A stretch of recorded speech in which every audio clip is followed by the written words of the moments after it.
నమస్తే, welcome to our channel. నేను మీ పద్మావతి. ఈరోజు మనతో పాటు ప్రముఖ ఆధ్యాత్మికవేత్త డాక్టర్ గుండెపూడి శివసుధీర్ శర్మ గారు ఉన్నారు. మరి ఆయనతో మాట్లాడేద్దాం. నమస్కారం గురువుగారు. శ్రీమాత్రే నమః. శ్రీ గురుభ్యో నమః. గురువుగారు, మరి శ్రీరాముల వారి కళ్యాణం వస్తుంది. అయితే కళ్యాణం వస్తుంది కానీ అది ఎప్పుడు వస్తుంది, అది ఎన్ని నిమిషాలకి పడుతుంది, ముహూర్తం అనేది తెలుసుకోవాలని ఎంతో మందికి ఆసక్తి నెలకొంది. అయితే దాంతోపాటుగా ఇప్పుడు ప్రస్తుతం అందరికీ కూడా తమ చేతుల మీద తమ ఇంట్లోనే రాముల వారికి కళ్యాణం ఏర్పాటు చేయాలని ఎంతో మంది కలగంటారు. కానీ ఆర్థిక పరిస్థితుల వల్ల లేకుంటే అప్పుడు ఉన్న సమస్యల వల్ల పెట్టలేకపోతారు. అయినప్పటికీ కూడా ఏమాత్రం బాధపడకుండా తమ ఇంట్లోనే సింపుల్గా ఎలా చేసుకోవచ్చు అంటారు గురువుగారు? శ్రీమాత్రే నమః. శ్రీ గురుభ్యో నమః. శ్రీరామ రామ రామేతి రమే రామే మనోరమే సహస్రనామ తత్తుల్యం రామనామ వరాననే.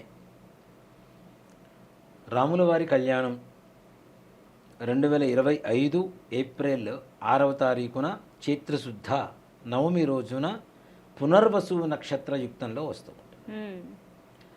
మనం అంతకుముందు కూడా చెప్పుకున్నాం, మన తెలుగు తిథులలో ఉండేటువంటి గొప్పదనం ఏంటి అంటే ఆ తిథి రోజున ఆ నక్షత్రం తప్పనిసరిగా కలిసి వస్తుంది మనకి. రాముల వారు పుట్టిన నక్షత్రం ఏమిటి? పునర్వసు నక్షత్రం. నవమి రోజున స్వామివారు చైత్రశుద్ధ నవమి రోజున మిట్ట మధ్యాహ్నం 12:05 స్వామివారి జననం అని చెప్పి శాస్త్రం చెప్తాం. ఇక్కడ సీతారామ కళ్యాణం శ్రీరామనవమి అనగానే మరే కళ్యాణంలో అంత విశిష్టత కనబడదు మనకి. ప్రతి ఒక్కరూ మన ఇంట్లో మన అమ్మాయికో మన అబ్బాయికో వివాహం చేస్తుంటే ఎంత ఆనందంగా ఉత్సాహంగా ఉంటారో అలాంటి ఆనందాన్ని భక్తి తత్పరతని కనిపించేటువంటి రోజే శ్రీరామనవమిగా చెప్పుకుంటాం. చూడండి, దేవాలయంలో కళ్యాణాలు జరుగుతూ ఉంటాయి. జరుగుతున్నప్పుడు అంటే అక్కడ ఉండేటువంటి ఒక మాయ ఎలా ఉంటుందంటే, నాన్న ఇప్పుడు పెళ్లి కాని పిల్లలు ఉంటారు చూడండి, అంటే ఒక 16 ఏళ్ళు 18 ఏళ్ళ వయసు వాళ్ళు, అరే ఇలాంటి అబ్బాయి వస్తే చాలు కదా మనకి అనుకునేంత గొప్పగా ఉంటాడు రాముడు. సీతమ్మ వారిని చూస్తే అమ్మగారి లాగానే కనపడుతూ ఉంటాడు. ఇక్కడ రామో విగ్రహాన్ ధర్మ అని శాస్త్రం ఉంది. ధర్మం ఎలా ఉంటుంది అని చెప్పి ఎవరినన్నా అడిగితే రాముల వారిని చూపిస్తే చాలుట, ధర్మాన్ని చూపించినట్టే. విగ్రహ రూపంలో ఉన్నటువంటి రాముల వారిని చూపించినా ధర్మాన్ని చూపించినట్లే అని చెప్పి శాస్త్రం చెప్తుంది. అంత పరమ ధర్మాత్ముడు రాముడు. మరి రాముల వారి కళ్యాణం చేసేటువంటి రోజున అసలు కళ్యాణం చెయ్యాలా, ఆ రోజున ఎందుకు కళ్యాణం చేయాలి అనేటువంటి ఒక విషయానికి వస్తానన్నా, ఎవరైనా పుట్టినరోజు రోజున పుట్టిన జన్మ నక్షత్రంలో ఎవరూ కళ్యాణం చేసుకోరు లెక్క ప్రకారం. ఎవరి జన్మ నక్షత్రంలో వాళ్ళు అబ్బాయిలు వివాహం చేసుకోరు, పుట్టినరోజు రోజున వివాహం చేసుకోరు. మరి రాముల వారికి ఎందుకు కళ్యాణం చేయాలి పుట్టినరోజు రోజున? ఆయన కళ్యాణం అయినటువంటి సమయం వేరు, లగ్నం వేరు, ముహూర్తం వేరు. కానీ అందరం కలిసి శ్రీరామనవమి రోజున కళ్యాణం చేస్తాం. ఎందుకు అంటే రాముల వారు పుట్టిందే లోక కళ్యాణం కోసం కాబట్టి కళ్యాణం చేయడం అనేది ఆనవాయితీగా వచ్చింది. ఓకే, అంతేగాని రాముల వారి కళ్యాణం ఆ రోజు జరగల, ఆయన పుట్టినరోజు అది. శ్రీరామనవమి అనేటువంటిది ఆయన పుట్టినరోజు. పుట్టినరోజున జన్మ తిథిలో జన్మ నక్షత్రం, ఆయన పుట్టిందే లోక కళ్యాణం మనందరినీ మంచిగా ఉంచడం కోసం, అనుగ్రహించడం కోసం పుట్టారు కాబట్టి స్వామివారి కళ్యాణం చేయడం అనేటువంటిది ఆనవాయితీగా వస్తూ ఉన్నది. ఇప్పుడు మనకి తిరుపతి రోజు చూడండి, అన్ని రోజుల కంటే కూడా శ్రవణ నక్షత్రం రోజున చాలా విశేషంగా జరుగుతుంది. అంటే స్వామివారి జన్మ నక్షత్రం కాబట్టి. అలాగే కృష్ణాష్టమి రోజున కృష్ణ కళ్యాణం జరుగుతుంది, కృష్ణుడు పుట్టిన రోజు కాబట్టి. అంటే ఏ దేవతలు పుట్టినా కూడాను వాళ్ళ జననం అనేటువంటిది లోక కళ్యాణం కోసమే కాబట్టి ఆ స్వామివారికి ఆ రోజున కళ్యాణం చేయడం అనేటువంటిది ఆనవాయితీగా మన శాస్త్ర ప్రకారం చేస్తున్నటువంటి ఒక ప్రక్రియ. మరి రాముల వారి కళ్యాణం రోజున మన ఇంట్లో కళ్యాణం చేయాలి అని అందరికీ ఉంటుంది. తలంబ్రాలు పోయాలి మనం కూడా రాముల వారికి, చక్కగా ఆయన అనుగ్రహం కావాలి. ఇక్కడ చూడండి, సీతారాముల పటం పెడతాం పెళ్లిలో కూడా. వివాహం అయిన తర్వాత వాళ్ళని అరుంధతి నక్షత్రం చూపించడానికి తీసుకెళ్లే ముందు సీతారాముల దగ్గర తీసుకొచ్చి నమస్కారం చేయించి తీసుకుని వెళ్తాం. ఒక ఆయన అడిగాడు, సీతారాములు ఎలా ఉంటారు సీతారాములు అంటే, సీతారాములు లాగే ఉంటారు, వాళ్ళకి ఇంకొకళ్ళతో పోలిక లేదు. వాళ్ళిద్దరికీ వేరే రకమైనటువంటి వ్యక్తులతో పోలిక లేదు. సీతారాములు అని ఉంటారు. కాబట్టి దంపతులు కూడా సీతారాముల్లాగా కలిసిమెలిసి ఉండాలనేటువంటి దీంతో వాళ్ళ పఠానికి నమస్కారం చేయించడం అనేటువంటిది జరుగుతూ ఉంటుంది ప్రతి వివాహంలో. ఎన్నో యుగాల క్రితం త్రేతాయుగంలో జరిగినటువంటి రామ జన్మ, రామ రాజ్యం, రామనవమి, యుగాలు మారినా తరాలు మారినా ఆయన పేరు మాత్రం అలానే ఉంటుంది కదా. దీంట్లో రాముడు గొప్పవాడా రామనామం గొప్పదా అంటే రామనామం గొప్పదని చెప్తారు రాముడి కంటే. ఎందుకు? ఓం నమో నారాయణాయ మంత్రం ఉంది కదా, అష్టాక్షరి మంత్రం అంటాం, అవునా? ఓం నమ శివాయ పంచాక్షరి మంత్రం అంటాం, అది శివుడిది, ఇది విష్ణుమూర్తిది. ఓం నమో నారాయణాయలో రా తీసుకోండి, మిగిలిన పదం పలకండి, పలకలే. ఓం నమ శివాయలో మా తీసేయండి, పలకండి, పలకలేం. ఓం నమో నారాయణాయలో రా, ఓం నమ శివాయలో మా, రెండు కలపండి, రామ. శివకేశవుల కలయికే రామతత్వం అని చెప్పి చెప్తుంది శాస్త్రం. అందుకనే ఇందాక మనం చెప్పిన శ్లోకం ఉంది కదా, శ్రీరామ రామ రామేతి రమే రామే మనోరమే సహస్రనామ తత్తుల్యం రామనామవరాననే. ఈ శ్లోకం చదివితే విష్ణు సహస్రనామం చదివినంత పుణ్యం వస్తుందని చెప్తుంటాడు ఈశ్వరుడు మన విష్ణు సహస్రనామంలోనే. ఈ శ్లోకం కూడా ఈశ్వరుడు చెప్పిందే. అందుకనే విష్ణు సహస్రనామంలో ఈశ్వర ఉవాచ, ఉవాచ అంటే చెప్పటం అని అర్థం. ఈ శ్లోకాన్ని చెప్పింది ఈశ్వరుడు. అలాగే రామనామానికి ఉండేటువంటి శక్తి ఎంత మహిమాన్విత అయినది అంటే, మనం కాశీకి వెళ్తే కాశ్యాంత్ మరణాన్ముక్తి అని చెప్పి శాస్త్రం చెప్తూ ఉంటుంది. కాశీలో చనిపోతే మరలా జన్మ లేదు, ముక్తి కలుగుతుందని చెప్పి శాస్త్రం చెబుతుంది. ఎందుకోసం చెప్తుంది శాస్త్రం అంటే, కాశీలో చనిపోయేటువంటి ప్రతి జీవికి కుడి చెవి ఇలా పైకి తిరిగి ఉంటుంది. కుక్క కావచ్చు, నక్క కావచ్చు, మనిషి కావచ్చు, పిల్లి కావచ్చు, ఏ జీవైనా సరే కుడి చెవి ఇలా పైకి తిరిగి ఉంటుంది. ఎందుకు అంటే, చనిపోయే కొద్ది క్షణాల ముందు ఈశ్వరుడు రామతారక మంత్రాన్ని చెవిలో ఉపదేశిస్తాట, అది వినడం కోసం చెవి రెక్కించుకొని ఉంటుంది పైకి ఇలా. అందువల్లే అక్కడ మరలా చనిపోతే, ఎక్కడ కాశీలో చనిపోతే మనకి ముక్తి, మరలా జన్మరాహిత్యం కలుగుతుంది, జన్మం అనేటువంటిది ఉండదు అని చెప్పి శాస్త్రం చెప్తూ ఉంటుంది. అంత గొప్పది. ఈశ్వరుడు కూడా స్మరించదగినటువంటి, అంటే ఇప్పుడు ఓం నమ శివాయ చెవిలో చెప్పొచ్చు, కానీ ఏదైతే ముక్తి తారకమైనటువంటి మంత్రం ఉందో, తారక అంటే తారలు అంటే ఏంటి, నక్షత్రాలు. నక్షత్రాలు ఇప్పుడు ఎక్కడ ఉంటే పైన ఉంటాయి కదా. అంటే అంత స్థాయిలో ఉండేటువంటి మంత్రం ఏదైనా ఉందంటే రామమంత్రమే. రామ తారక మంత్రం అంటాం కదా, తారాస్థాయిలో ఉంటుందని చెప్పి కొన్ని విషయాలు చెప్తూ ఉంటాం మనం, అవునా? వీడు కోపం వస్తే తారాస్థాయిలో ఉంటుందిరా అని చెప్పి అంటుంటారు. తారాస్థాయి అంటే అత్యున్నతమైనటువంటి స్థాయి. ఆ స్థాయిలో ఉండేటువంటి మంత్రం మహిమాన్వితమైనటువంటిది ఏదైనా ఉంది అంటే శ్రీరామ అనేటువంటి నామమే. అంత గొప్పది రామనామం. అలాంటి రాముడి జన్మదినం రోజున, శ్రీరామనవమి రోజున ఇంట్లో కళ్యాణం చెయ్యాలా అంటే ప్రతి ఒక్కరూ చేయదగినటువంటి అవకాశాలు ఉండవు చాలామందికి. కనీసం పొద్దున్నే నిద్రలేచి చక్కగా దంతధావనం చేసుకొని, తలంటు స్నానం చేసి, కొత్త బట్టలు కట్టుకోను, లేదంటే ఉతికిన బట్టలు కట్టుకోను, రాముల వారి పఠానికి, ఆ పఠం కూడా ఎలా ఉండాలి, పట్టాభిషేక పఠం ఉండాలి. హనుమత్ లక్ష్మణ భరత శత్రుఘ్న సపరివార సమేత ఆంజనేయ స్వామి వారితో శ్రీ సీతారామచంద్ర స్వామి వారి పఠం ఇంట్లో ఉంటే, పట్టాభిషేకం అంటే ఏంటి నాన్న అంటే రాజ్యస్థానం, రాజు స్థానంలో ఉండడం కదా. అందుకనే పట్టాభిషేక పఠం ఇంట్లో ఉంటే వారికి ఏ రకమైనటువంటి బాధలు ఉండవని చెప్పి శాస్త్రం చెబుతోంది. కాబట్టి రామ పట్టాభిషేకం పట్టం తెచ్చుకొని చక్కగా పూజ చేసుకొని, తులసిమాల వేసి, తులసీ దళాలతో కానీ, అక్షతలతో కానీ, పుష్పాలతో కానీ మనకి స్థాయికి తగ్గట్టుగా అష్టోత్తరం పూజ చేసుకొని, పానకం వడపప్పు ఇది చాలా చాలా అవసరం. ఎందుకోసం పానకం వడపప్పు పెట్టాలి అంటే, ఎండాకాలంలో మనకి శ్రీరామనవమి వస్తుంది, అవునా? తిన్నది తొందరగా కరిగిపోతూ ఉంటుంది. పెసరపప్పు స్లోగా డైజెస్ట్ అవుతుంటుంది, ఆకలి ఆపుతుంది ఒకటి. రెండు, పానకం ఎందుకు, మన బాడీ బాగా ఓవర్ హీట్ జనరేట్ అవుతుంటుంది ఎండాకాలంలో. పానకం, మిరియాల పొడి ఇవన్నీ వేస్తాం కదా, అది కూడా వేడే. ఉష్ణం ఉష్ణేన శీతలం, వేడిగా ఉన్నటువంటి శరీరాన్ని చలబరచాలి అంటే పానకం పోయాలి. అది కూడా మన ఆరోగ్యం కోసమే. అందుకనే మనకి మంగళగిరి అని ఒక ఊరు ఉంటుంది, ఇక్కడ మన విజయవాడ పక్కన మంగళగిరి పానకాల స్వామి వారి దేవాలయం చెప్పి చాలా మందికి తెలుసు. పాటలు కూడా వస్తుంటాయి, పానకాల స్వామి పూనకాల స్వామి అని చెప్పి. పానకాల స్వామి వారి దేవాలయంలో పానకం పోస్తూ ఉంటారు నాన్న. ప్రతి నిత్యం వెళ్ళిన ప్రతి భక్తులు పానకం పోస్తూనే ఉంటారు. అక్కడ ఉండేటువంటి మహత్యం కూడా ఎలా ఉంటుందంటే, మనం బెల్లం ముక్క కొద్దిగా అక్కడ వేస్తే ఈగలు దోమలు చీమలు వస్తాయి. అంత పానకం ప్రతి నిత్యం కొండలో స్వామివారికి పోస్తూనే ఉంటారు, కానీ ఒక్క చీమ దోమ కనబడదు అక్కడ. ఈగలు కూడా చెప్తా, అది కూడా ఒక సైంటిఫిక్ రీజన్ ఉంది. అది కూడా ఒక దోమ కనపడదు, చీమ కనపడదు, ఈగ కనపడదు, ఏమీ ఉండదు. అలాగే ఒక బిందె పానకం పోస్తే అర బిందె బయటకు వస్తాయి, చెంబు పోస్తే అర చెంబు బయటకు వస్తాయి, గ్లాసు పానకం పోస్తే అర గ్లాసు పానకం బయటకు వస్తుంది. సగం మాత్రం లోపలికి వెళ్తే సగం మాత్రం బయటకు వస్తే అవే తీర్థంగా మనం తెచ్చుకొని తాగుతూ ఉంటాం.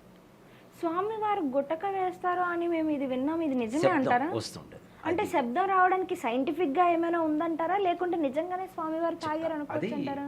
పానకాల నరసింహస్వామి అనేటువంటిది మన ఆధ్యాత్మికమైనటువంటి స్థితి, అతి గొప్ప స్థితి. నరసింహస్వామి వారిని నర సింహుడు, సగం నరుడు సగం సింహ రూపం కలిపిందే నరసింహస్వామి అని చెప్పి పిలుస్తూ ఉంటాం. అలాంటి నరసింహస్వామి దేవాలయం అది చాలా అతి ప్రాచీనమైనటువంటి దేవాలయం, పురాతనమైనటువంటి దేవాలయం. కానీ ఇది నన్ను ఎవరైనా జనాలు తిట్టుకున్నా పర్లేదు, ఉన్నది చెప్తున్నా. ఆ కొండ మొత్తం గంధకం అని చెప్పి చెప్తారు. అంటే గంధకం అంటే ఇప్పుడు మనం మతాబుల్లో పెట్టేసి దీపావళి రోజున ఇట్లా ఇనప కడ్డీలు గుచ్చేసి కాలుస్తుంటారు చూడండి, పేపర్లో చుట్టేసి ఉన్నవి కాలుస్తుంటే నిప్పులు పట్ట పట్ట పట్ట కింద పడుతుంటాయి చూసారా, దాంట్లో వాడేదాన్ని పొటాషియం గంధకం అంటారు. ఆ పొటాషియం కొండే పానకాల నరసింహస్వామి వారి కొండ. పానకం పొయ్యకపోతే పేలిందంటే చుట్టుపక్కల ఉండేటువంటి ప్రాంతాలు మొత్తం సర్వనాశనం అవుతాయి. దాన్ని రోజు కూల్ చేయడం కోసం పానకం పోస్తారు అక్కడ. దాని వెనకాల ఇంత కథ ఉంది. ఇది చాలా మందికి తెలియదు కూడా, చాలా మందికి తెలియదు. ఒకవేళ చల్లార్చడం కోసమే వేస్తున్నారు అనుకుంటే, మరి మనం ఒక బిందె పోస్తే బిందెడు పానకం లోపలికి వెళ్ళకన్నా సగం మళ్ళీ తిరిగి రావడం. గంధకానికి తొందరగా పీల్చుకునేటువంటి లక్షణం ఉండదు. పోసినప్పుడు రియాక్షన్ ఉంటుంది కదా, ఆ రియాక్షన్ బయటకు వస్తుంటుంది. అర్థమైందా? ఇది నాకు తిట్టుకున్నా పర్లేదు, స్వామివారినే కాదని చెప్పటల్లా. అని దాని లోపల అసలు ఉండేటువంటి రహస్యం, స్వామివారి రూపంలో చుట్టుపక్కల ఉండేటువంటి ప్రాంతాలన్నింటినీ కూడా స్వామివారు కాపాడుతున్నారనే నమ్మకం కూడా. అంత గొప్ప ఇది ఉంది. అంటే అక్కడ ఏంది, పొటాషియం పోలుతుంది, అది వేడిగా ఉంటుంది, దాంట్లో చల్లబరచడం కోసం పానకం పోస్తున్నాం కదా. అలాగే మన శరీరంలో కూడా శ్రీరామనవమి రోజున పానకం పోస్తే మన దేహం చల్లబడుతుంది. అక్కడ ఉండేటువంటి ఏదైనా అంటు రోగాలు వస్తుంటాయి, ఈ ఎండలకు కూడా జలుబులు, బాగా ఓవర్ హీట్ అవటాలు, కళ్ళలో నీళ్లు రావటాలు, ఇట్లాంటివి జరుగుతుంటాయి. మిరియాలు ఇలాంటివన్నీ వేసినప్పుడు తాగితే ఆటోమేటిక్గా ఈ కళ్ళకు ఉండేటువంటి రోగాలు ఇవన్నీ కూడా తగ్గిపోతాయి అనే ఒక సైంటిఫిక్ రీజన్తో పానకం వడపప్పు శ్రీరామనవమి రోజున తప్పనిసరిగా పెడతాం. అంతేకాకుండా ఏ నైవేద్యం పెట్టలేనటువంటి వాళ్ళు కూడా కొద్దిగా పానకం వడపప్పు పెట్టినా మహానివేద్యంతో సమానం. కాబట్టి పానకం వడపప్పు పెడతాం. ఇలా పూజ చేసుకొని, ఇప్పుడంటే పద్ధతి చాలా వరకు తెలియకుండా పోయింది, కానీ పూర్వకాలంలో ఎవరింట్లో పానకం చేసుకున్నా చిన్న బిందెతోనే చేసుకునేవాళ్ళు. గిన్నెలు కూడా కాదు, చిన్న చిన్న బిందెలు ఉండేవి, పానక బిందెలను, వాటి పేర్లే మన పెళ్ళిళ్ళలో ఎక్కువ వాడుతూ ఉంటాం. ఈ పానక బిందెంత పానకం చేసుకొని ఇంట్లో అందరూ నివేదన పెట్టిన తర్వాత ఆ బిందె తీసుకొచ్చి సగం ఒక డ్రమ్ములో పోసేసి, గుళ్ళలో రామాలయం ఎక్కడ ఉంటుందో, ఎక్కడైతే కళ్యాణం జరుగుతుందో సగం డ్రమ్ములో పోసేసి మిగిలిన సగం తీసుకెళ్ళి ఇంటికి వెళ్ళిన తర్వాత తాగేవాళ్ళు. అలా పానకం విపరీతంగా తయారయ్యేది. ఊళ్ళో ఉండే జనాలందరూ రామాలయం దగ్గర పానకం తీసుకొస్తే ఎట్లా ఉంటుంది, ఎంత అవుతాయి కదా, అందరికీ సరిపోతాయి కదా. దీంట్లో రహస్యం ఏంటి, ఊళ్ళో ఉండే వాళ్ళందరూ ఎవరైనా పానకం చేసుకోనటువంటి వాళ్ళు కూడా వచ్చి అక్కడ పానకం తాగడం వల్ల వాళ్ళ ఆరోగ్యం కూడా అందరూ బాగుండాలి, అందులో మనం ఉండాలి అనేటువంటి ఒక ధర్మం ఏదైతే ఉందో అదే సనాతన ధర్మం అని చెప్పి చెప్తాం. కులమతాల భేద విచక్షణ లేదు, ముస్లిమ్సా క్రిస్టియన్సా ఎవరైనా వచ్చి తాగొచ్చు, ఎవరైనా పెసరపప్పు ప్రసాదం తీసుకోవచ్చు, అందరూ ఆరోగ్యంగా ఉండాలి, మంచిగా ఉండాలి అనేదే రాముల వారి తత్వం. కాబట్టి ఆ తత్వం ప్రకారం ఇవన్నీ తీసుకొచ్చి పోస్తూ ఉంటారు. వీటితో పాటుగా సీతారామ కళ్యాణం ఇంట్లో చేసుకోలేనటువంటి వాళ్ళు దేవాలయాల్లో జరుగుతుంటుంది. దేవాలయంలో సీతారామ కళ్యాణం చూడడం అంత మహద్భాగ్యం ప్రపంచంలో ఇంకోటి లేదని చెప్తారు. అందరూ భద్రాచలం వెళ్ళలేము.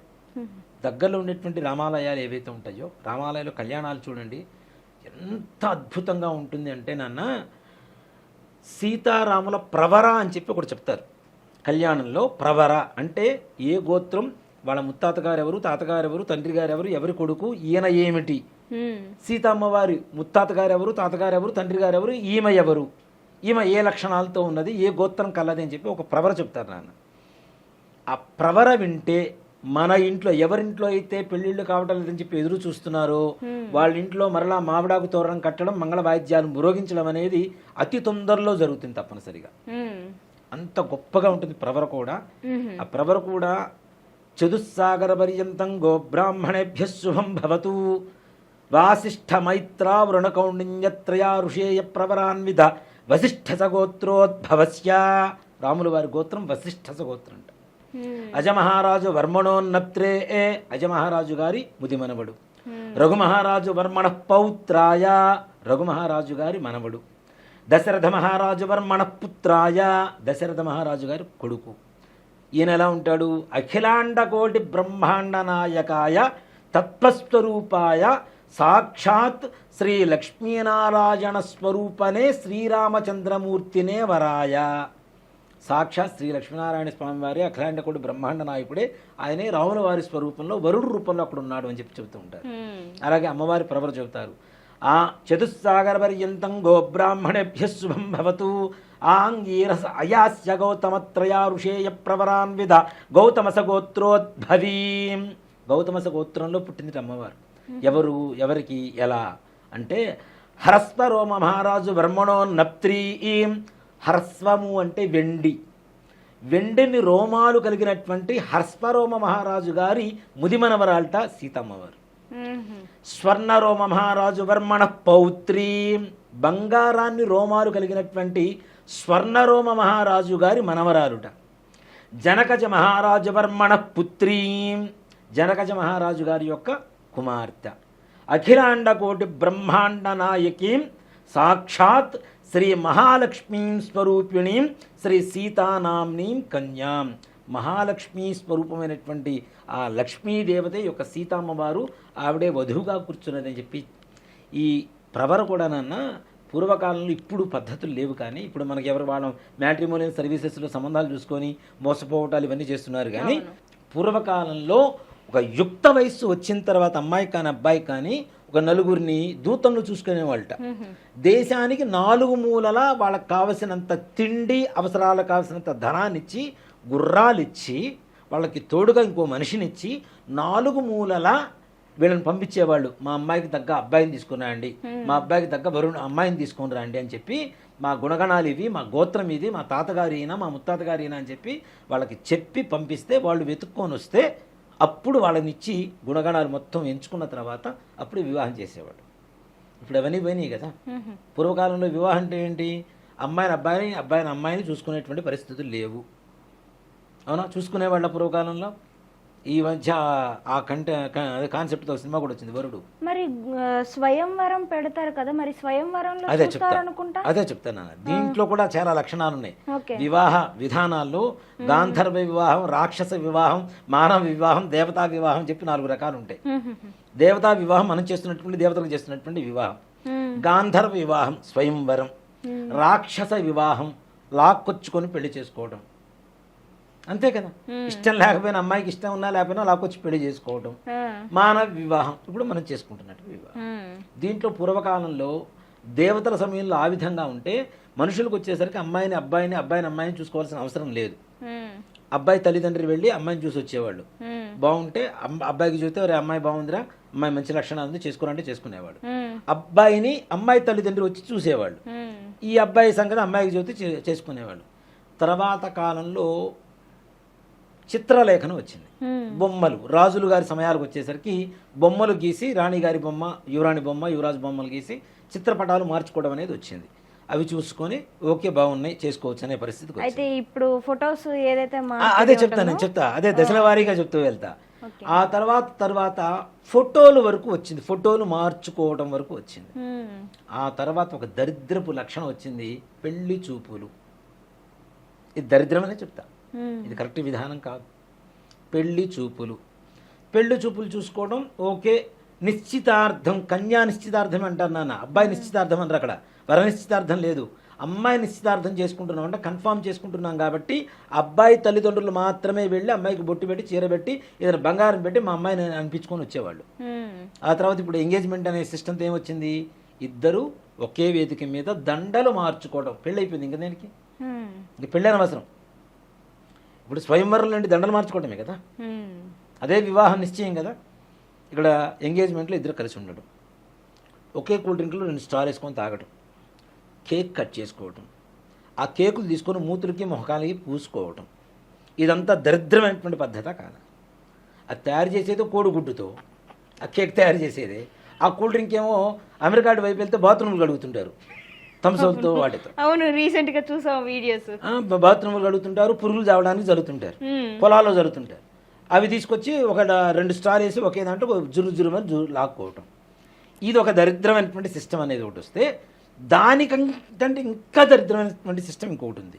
ఏంటి అంటే ప్రీ వెడ్డింగ్ షూట్.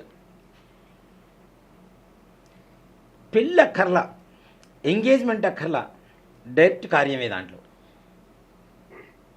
అవును, ముద్దులు పెట్టుకోవటం ఏంటి, ఆ మూతులు నాక్కోవటం ఏంటి, అసలు ఏమన్నా పద్ధతేనా? Pre wedding shoot. ఇంకా పెళ్లి కూడా అక్కర్లా. ఇంకా వాళ్ళకి ఇప్పుడు నిజంగా పెళ్ళైన తర్వాత ఎక్కువ కాలం కలిసి ఉండటం లేదు, వాళ్ళిద్దరు తొందరగా విడిపోతున్నారు అంటే కారణం ఏంటి? పెళ్లికి ముందే జరగాల్సినవన్నీ పెళ్లి తర్వాత జరగాల్సినవన్నీ పెళ్లికి ముందే జరిగిపోయినప్పుడు పెళ్ళైన తర్వాత ఆ కొత్తదనం ఎక్కడ ఉంటుంది? వాళ్ళ దగ్గర వాళ్ళిద్దరి మధ్యలో ఉండేటువంటి పరిచయం అనేటువంటిది కొత్తగా పరిచయం అవుతున్నాం. ఒక మర్యాద, భక్తి, గౌరవం అనేటువంటి లక్షణాలు ఎక్కడి నుంచి వస్తాయి? పోతున్నాయి కదా. అవునా? ప్రీ వెడ్డింగ్ షూట్ చేసుకొని పెళ్ళి కాకుండా కట్ అయినటువంటి, బ్రేకప్ చెప్పుకున్నటువంటి పిల్లలు లేరా? మరి ప్రీ వెడ్డింగ్ షూట్ పేరుతో ముక్కును మూతులు నాక్కొని అదే అమ్మాయిని ఇంకోటికి ఇచ్చి పెళ్లి చేయాలా? మళ్ళీ ఎట్లా ఎవడు చేసుకుంటాడు? అవునా కాదా? ఇవన్నీ కూడా విరుద్ధమా కాదా? శాస్త్ర విరుద్ధమా కాదా? దీంతో పాటు ఇంకో దరిద్రం కూడా ఉంది నాన్న. పెళ్ళిళ్ళలో ఫోటోగ్రాఫర్స్, వీడియోగ్రాఫర్స్, భార్యాభర్త మధ్య, నంది శివుడికి మధ్య, ఇద్దరు బ్రాహ్మణుల మధ్య, గురు శిష్యుల మధ్య ఎవరు రాకూడదు అనేటువంటిది శాస్త్రం. ఏనన్నా? అప్పుడే మంగళసూత్రం కట్టి జీలకర్ర బెల్లం పెట్టి మంగళసూత్రం కట్టి ఉంటాడు. తలంబ్రాలు పూసుకోవడానికి వీళ్ళిద్దరి మధ్యలో వీడి కింద నుంచి పడుకొని పోసుకో అని చెప్తుంటాడు. కొత్తగా అప్పుడే దంపతులు అయ్యారు వాళ్ళిద్దరి మధ్యలో వీడు పడుకొని రెడీ అంటుంటాడు కెమెరా పట్టుకొని. అరే, అసలు భార్యాభర్తల మధ్యలో ఎప్పటికీ రాకూడదని శాస్త్రం చెబుతుంటే అప్పుడే నవవధులు పచ్చడి పందిర్లు ఇంకా కొత్తగా ఉన్నారు, వాళ్ళిద్దరి మధ్యలో పడుకొని నువ్వు మధ్యలో వెళ్ళిపోతానంటే వాళ్ళిద్దరు ఇటు దారి చూసుకోక ఎవరి దారి వాళ్ళు ఎక్కడ కలిసి ఉంటారు? పెళ్ళిలో కొన్ని మంత్రాలు ఉంటాయి. ఇప్పుడు మనం ప్రవర్ చెప్పినట్టు ధర్మేచ అర్థేచ కామేచ త్వయేష నాది చరితవ్యా అని అమ్మాయి తండ్రి అడుగుతూ ఉంటాడు. అబ్బాయి అది విని నాతి చరామి అని చెప్పి ప్రమాణం చేస్తూ ఉంటాడు. నాతి చరామంటాడో నా అతి చరామంటాడో నాకు చరామంటాడో ఏమో అర్థం కాదు, వాడికి అర్థం కాదు, చెప్పే తండ్రికి అర్థం కాదు. ఇవి చెప్పేటప్పుడు కూడా వీడియోగ్రాఫర్ వచ్చి మొహం మీద వీడియో పెడతాడు. చెప్పు చెప్పు చెప్పు అని. వీడు అటు చూడాలో తెలియదు, మేము చెప్పే మంత్రం చెప్పాలో అర్థం కాదు, దాంట్లో ఉండే పరమార్థం అంతకంటే అర్థం కాదు. తండ్రి అడుగుతాడు, అయ్యా నా కూతుర్ను చూసుకుంటావా మంచిగా? ధర్మేచ ధర్మంలోను, అర్థేచ అర్థం అంటే ధనం విషయంలో, కామేచ కోరికల విషయంలో నా కూతుర్ని అతిక్రమించకుండా ఉంటావా అంటే నా అతిచరామి, నేను ఎక్కడ కూడా అతిక్రమించకుండా మీ అమ్మాయితోనే ప్రశాంతంగా నా జీవనాన్ని సాగిస్తాను. ధర్మం విషయంలో, దేవతా విషయాలు, పూజల విషయాల్లో కానీ వీటిల్లో కానీ, అర్థేచ డబ్బుల విషయంలో కూడా మీ అమ్మాయితో ప్రతి ఒక్కటి చెప్తానయ్యా అని ఇట్లాగా అన్ని ప్రమాణాలు చేసి చెప్తూ ఉంటారు. ఇవన్నీ ఎక్కడ వినపడవు దాంట్లో. దీంతో పాటు ఇంకో దరిద్రం డీజే. చక్కగా మంగళ వాయిద్యాలు. మంగళం అంటే ఏంటి నాన్న? శుభం నాన్న. చెడును పోగొట్టేటువంటిదే మంగళం. అవునా? ఆ మంగళ వాయిద్యాల శబ్దంలో పెళ్లి చేసుకుంటే బాగుంటుంది. కానీ దీంతో పాటు ఇంకో దరిద్రం కూడా, తలంబరాలు పోసేటప్పుడు లేచి నించొని పోయమంటాడు. ఇప్పుడు తలంబరాలు పోసేటప్పుడే లేచి నించొని పోస్తే ఇంకెక్కడ కూర్చుంటాడు అమ్మాయి పక్కన జీవితాంతకాలం? తలకు అంబరములు కలుగు చేసేటువంటిది. అంబరం అంటే సంబరం, పండుగలు కలుగు చేసేటువంటిదే ఇది. దాంట్లో కూడా శ్రియోమేకామస్సమృజ్యతాం, అలాగే యజ్ఞోమేకామస్సమృజ్యతాం, పశవోమేకామస్సమృజ్యతాం అని చెప్పి మంత్రాలు ఉంటాయి. వాటిల్లో ఏంటి? తలంబ్రాలు ఎన్నైతే పోస్తున్నాడు, శ్రియోమేకామస్సమృజ్యతాం అని చెప్పి తలంబ్రాలు పోస్తూ ఉంటే ఎన్ని తలంబ్రాలు అయితే పోస్తున్నామో అంత డబ్బు మనకి, ధన సంపద మనకు కలగాలి అని చెప్పి చెప్పడం. పశవోమే కామస్సమృజ్యతాం, పశు సంపద పూర్వకాలంలో ఎంత ఉంటే అంత గొప్పవాళ్ళు. అవును. అవునా? ఇప్పుడు ప్రతి ఒక్కడు పశువే. పశువులు లేని ప్రతి ఒక్కడు పశువే, ఇంట్లో పశువులు లేకపోతే తప్పనిసరిగా. ఆ పశు సంపద ఎక్కువ కావాలని ఎన్ని తలంబరాలు అయితే పుస్తున్నామో అన్ని దాంట్లో ఉండేటువంటి బియ్యం ఎన్నైతే ఉన్నాయో అంత పశు సంపద మనకు కలగాలని అర్థం. యజ్ఞోమే కామ సమృద్ధ్యతాం, ఇన్ని తలంబరాలు పోస్తున్నాను, మన జీవితంలో ఇన్ని రకాల యాగాలు యజ్ఞాలు మనం చేయడానికి కావాలి, చేయాలి మన ఇద్దరం కలిసి అని చెప్పడం. వీడి అర్థం ఎవరికన్నా తెలుస్తుందా? ఎవరన్నా తెలుసుకుంటున్నారా? వింటున్నారా? చెప్పేవాడు ఉన్నా కూడా వింటున్నారా ఎవరన్నా? దీంట్లో ఇంకో దరిద్రం, ఎంగేజ్మెంట్ ఇక్కడ రింగ్ పెడతారు మనకి పెళ్లిలో, ప్రధాన ఉంగరం అని చెప్పి ఒకటి పెడతారు. పెట్టి ఏం చేస్తారు, ఇక్కడ తాడు కడుతుంటారు, తీసుకొచ్చి ఇక్కడ గాజు కడుతుంటారు ఇక్కడ కొంతమంది. ఇది ఎందుకు కడతారో ఎవరికీ తెలియదు. కట్టకపోతే పొరపాటున బ్రాహ్మడు కట్టించకపోతే ఏ ఆడ తెచ్చినవి పంతులు ఏం తెలియదు అని చెప్తారు ఒకటే మాట పక్కన ఉన్న ఆడవాళ్ళు. అసలు ఎందుకు కడతారని వాళ్ళకు కూడా తెలియదు. పూర్వకాలంలో బాల్య వివాహాలు జరిగేవి కాబట్టి బంగారం ఎక్కువ పెడితే అది జారిపోతుందేమో అని చెప్పి దానికి దారం కట్టి దానికి గాజు కట్టేవాళ్ళు. ఇప్పుడు దాన్ని బొందు తాడు అని చెప్పి ఒక పేరు పెట్టేశారు దానికి. అది ఒక సంప్రదాయంగా తయారైపోయింది. అంటే అది సంప్రదాయం కాదంట, అవసరం. చిన్నప్పుడు బాల్య వివాహాలు జరిగే బంగారం పోగొట్టుకుంటారు పిల్లలు. అష్టవర్షేత్ భవేత్ కన్యాం అనేవాళ్ళు. 8 సంవత్సరాలు కన్యాదానం చేసేవాడు పూర్వకాలంలో. 8 సంవత్సరాలకి ఏం తెలుస్తుంది బంగారం విలువ పిల్లలకి? అవునా? అది పోగొట్టుకుంటారని ఒక తాడు తీసుకొచ్చి ఇక్కడ కట్టేవాడు. దాన్ని ఇప్పుడు బొందు, అది కట్టకపోతే మొదటి గారికి ఏం తెలియదు వాడు బాగుందా. మరి పెళ్లి చూపులు అసలు ఎందుకు చేసుకోకూడదండి, ఎందుకు చేయకూడదండి, ఎంగేజ్మెంట్లు ఇవన్నీ ఎందుకు చేయకూడదండి అని విషయానికి వస్తే, ఇవన్నీ చేసేట్లయితే పెళ్లి మధ్యలో ఒక వస్త్రం పెడతారు కదా, ఇంకా దేనికి? ఓకే, ముందే చూసుకుంటున్నారు కదా, ఇంకా అదంతా దేనికి? జరగాల్సిన అన్ని దరిద్రాలనే జరిగిపోతున్నప్పుడు మధ్యలో ఈ తెరసల్లా దేనికి? దాని మీద మళ్ళీ చూపులు కలిసిన శుభవేళ ఓ డిజైన్, కొబ్బరి బొండం చేతులు పెడతారు అమ్మాయికి, దాని మీద వాడి పేరు అమ్మాయి పేరు, ఏదైతే దరిద్రం శనికి ప్రతీక అని చెప్పి ఇనుము చదువుతుంటామో గుండు సూదులతో గుచ్చింది తీసుకొచ్చి అమ్మాయి చేతులు పెడతారు. దాని మీద నుంచి కన్యాదానం చేస్తున్నారో శనిదానం చేస్తున్నారో అర్థం కాని పరిస్థితి అయిపోయింది పిల్లవాడికి. అంటే ఆడంబరాల పేర్లతో పెళ్లిని కలుషితం చేస్తున్నారు అనుకోవచ్చు అంటారా? ఖచ్చితంగా నాన్న. వీటన్నిటికంటే ఇంకో దరిద్రం కూడా చెప్తా. ముహూర్తానికి పెళ్లి ఎవరు చేస్తున్నారు నాన్న? 9:20 ముహూర్తం. నేను హైదరాబాద్ వచ్చిన కొత్తలో 9:20 ముహూర్తం అంటే నాయనో ఆలస్యం పోతే తిడతారు లేనిపోందని చెప్పి నేను 6:30 పోయి కూర్చుంటే ఎవరు లేరు. మండపంలో వాడు మండపం కడుతున్నాడు.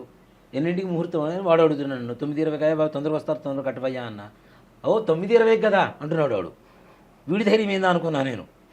తీరా చూస్తే అవతల అమ్మాయి తరఫు బ్రాహ్మడు 9:05కి వచ్చాడు. అప్పటికి ఇంకా ఎవరు రావట్లా. నేను ఒక్కడే కూర్చొని ఉన్నా, నేను మా అసిస్టెంట్ కూర్చొని ఉన్నాం. ఏంది అసలు ఈ 9:20 ముహూర్తం అంటే 9:05 వరకు కూడా రాలేదు, ఎప్పుడు పెళ్లి చేయించాలి ఏంటి అని చెప్పి నేను తాపత్రయపడుతున్నా. తీరా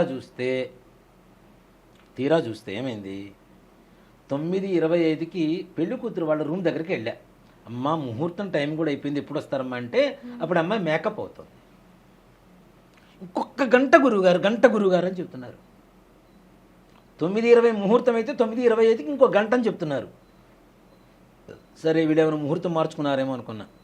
మా అయితే 12 లోపల పెళ్లి ముహూర్తం ఉంటుంది కదా మనకి తప్పనిసరిగా, అంటే మధ్యాహ్నం తద్దినం పెడతాంగా, పెళ్ళిళ్ళు చేయంగా మనం. సరే అని చెప్పి కూర్చున్నా.